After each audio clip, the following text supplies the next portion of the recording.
This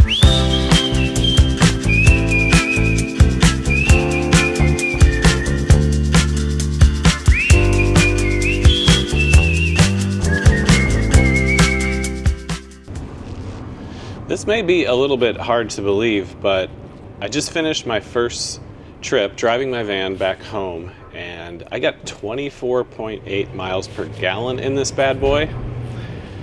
So we did about 760 miles driving the van from Portland back to California. Average speed was 33 miles per hour.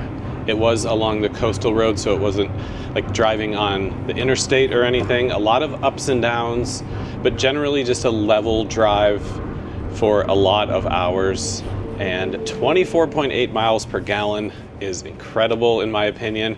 Now, this is totally empty in the back. There's basically nothing back there. But I did have two passengers, myself and my wife, and we had maybe 150 pounds of luggage with us. So empty van, granted, but still 24.8 miles per gallon from this 4-cylinder turbo diesel is fantastic in my opinion. So as we go along and put more weight in it, we will see what it ends up being, but I'm very happy right now with the new engine.